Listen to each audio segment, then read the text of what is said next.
पुराने वक्तों की बात है। गांव में अब्दुल्लाह नाम का एक नेक दिल ताजर रहता था। अल्लाह ने उसे खूब रिज़्क दिया था।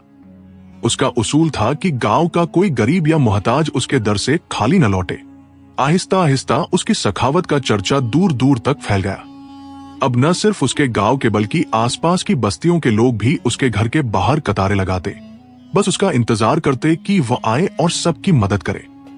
लेकिन बीवी को यह सब पसंद न था। एक दिन वह बोली, अब्दुल्लाह, तुम यूं ही धन लुटाते रहे तो एक दिन हम भी उन्हीं की तरह भूखे नंगे हो जाएंगे।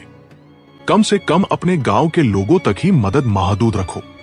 अब्दुल्लाह ने मुस्कुरा कर कहा, बीबी, मुझे डर है कि क़यामत के दिन मेरा रब न पूछे कि मैंने दूसरों की मदद क्यों नहीं की जब उसने मुझे दिया था।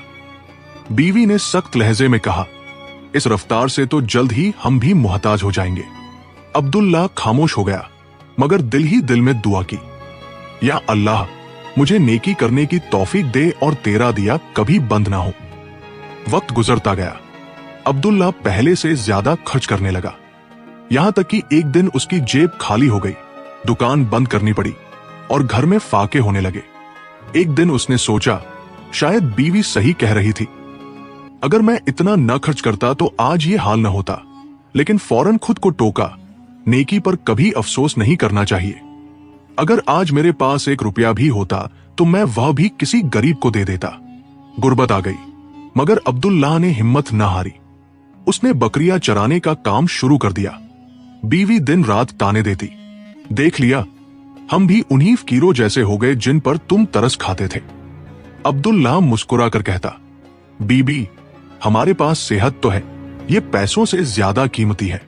बीवी तंजिया हंस पड़ी, मुझे पैसों से गर्ज है, जाके कुछ कमा कर लाओ, वरना मैं ये घर छोड़ दूंगी। अब्दुल्लाह ने बुरा न माना। जानता था कि वह शो आराम की आदी है। खुद उसे बचपन में फ्क्रोफा का देखना पड़ा था, इसलिए वो हमेशा दूसरों का दर्द समझता था। एक दिन बकरियां चरा रहा था कि अचानक जंगल में आग लग गई। उसने दूर से एक छोटी सी सापनी को आग में फंसे देखा। दिल में रहम आया, जान पर खेलकर आग में कूदा और उसे निकाल लाया। हैरत की बात यह कि सापनी ने इंसानों की तरह बात की, मैं कोई आम सांप नहीं, जिन्नात के बादशाह की बेटी हूं। तुमने मेरी जान बचाई है, इसका बदला जरूर दूंगी। यह कहकर वह अब्दुल्लाह को अपने बाप के महल ले गई। बादशाह जिन्नात ने कहा, हम तुम्हें माल नहीं दे सकते क्योंकि ये हमारे पास नहीं, मगर तुम्हें एक नायाब इल्म देते हैं।